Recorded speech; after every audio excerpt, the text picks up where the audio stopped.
Answer true or false. 56 is a common multiple of 2 and 7. So here we need to work out whether 56 can be divided by 2 without leaving a remainder and divided by 7 without leaving a remainder. So when dividing by 2, well, we can spot straight away that we're not going to have a remainder because the last digit is an even number. And 56 is in the 7 times table because 56 divided by 7 is 8. So we don't have any remainders, which means that it's true that 56 is a common multiple of 2 and 7. Now, is 108 a common multiple of 3 and 12? Well, we can divide 108 by 3. 10 divided by 3 is 3 remainder 1. 18 divided by 3 is 6. So there's no remainder on the end. And 108 divided by 12 is 9, because 9 times 12 is 108.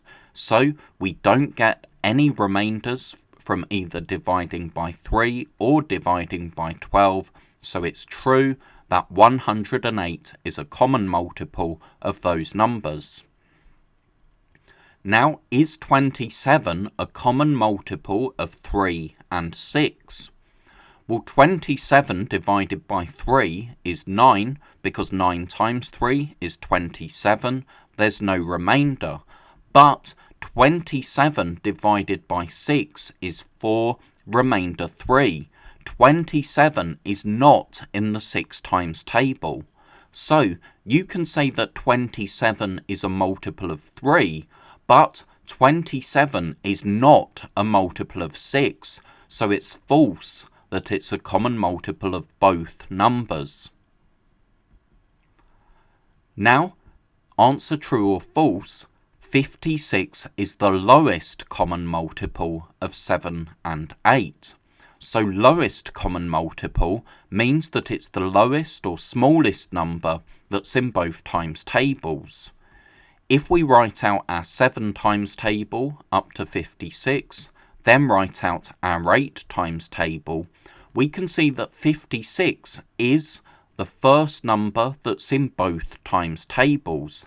There's no other numbers that are in both the 7s and the 8s that we've written here. So it's true that 56 is the lowest common multiple of 7 and 8. Now, is 12 the lowest common multiple of 4 and 6? Well, multiples of 4, 8, we get to 12. Multiples of 6, 12. So 12 is the lowest common multiple because there are no smaller numbers that are in both the 4 and the 6 times table. So this one's true as well.